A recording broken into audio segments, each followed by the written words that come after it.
When someone rushes intimacy, most people interpret it as passion, chemistry, a rare connection. But psychologically, speed is rarely about love.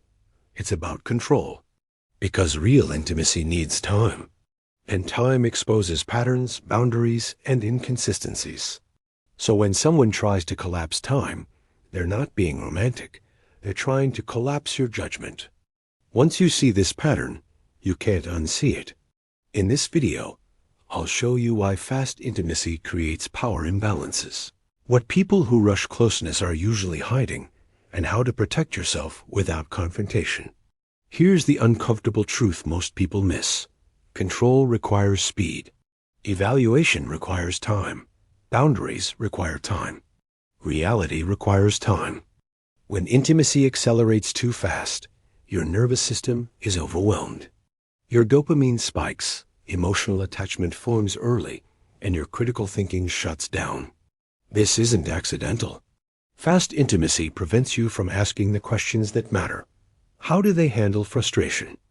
Do their words align with their behavior? Do they respect limits when they don't get what they want? Speed collapses discernment, and when discernment disappears, leverage appears. The key line to remember is this: speed kills scrutiny. That's the entire point. People who rush intimacy often rely on what I call bonding accelerants. They feel deep, but they're engineered. Here are the most common ones. First, trauma dumping. They share intense personal pain very early on. Not to heal, but to fast-track attachment. It creates emotional responsibility. You feel trusted, needed, and pulled in. But real vulnerability respects timing. Manipulative vulnerability ignores it. Next is oversharing disguised as honesty. They reveal secrets before trust even exists. This creates an unspoken contract. I showed you everything, so now you owe me closeness. That's not openness. That's leverage building. Finally, there's premature exclusivity. They say things like, "I've never felt this way before," or "You're different from everyone else," or "We don't need anyone else." Statements bypass your judgment and lock you into a role you didn't consciously choose.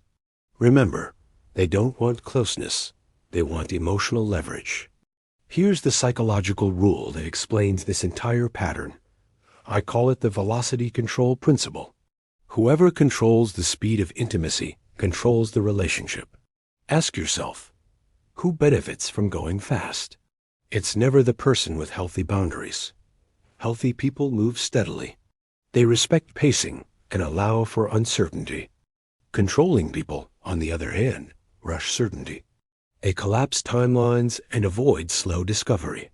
Why? Because slow discovery reveals inconsistencies. Speed hides them. Remember this. If someone can't tolerate a slow pace, they're afraid of being seen clearly.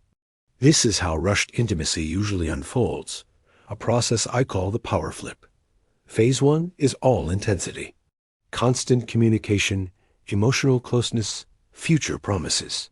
Then comes phase 2, distance. You start seeing inconsistency, mixed signals, and boundary testing. Why does this shift happen? Because once attachment forms, power flips. You're now invested. You're trying to stabilize what they destabilize. And the faster the attachment forms, the harder it is to walk away.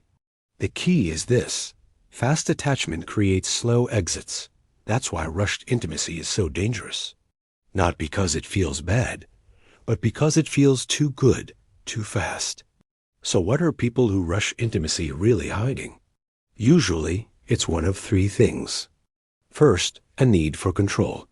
They only feel safe when they dictate the pace. Slowness threatens their sense of power. Second, emotional instability. They confuse intensity with intimacy. When that initial intensity fades, their connection collapses. And third, they're hiding inconsistencies. Their values don't align with their actions. Their stories don't survive the test of time. Their boundaries wouldn't survive patience. Speed becomes their camouflage. So, how do you protect yourself? Protection doesn't require confrontation. It requires pace. Just slow things down calmly, without apology. You can say things like, I want to take this step by step, or I move slower when something actually matters. Then, just observe their response. A healthy response is respect, patience, and consistency. A controlling response is pressure, guilt, or withdrawal. Their reaction will reveal their true intention. Healthy intimacy doesn't rush. It reveals. It allows time to do the filtering for you. Remember this. Anyone who tries to collapse time is trying to collapse your judgment. Move slowly. Watch their behavior. Power hides in speed. Safety lives in clarity. Thanks for watching.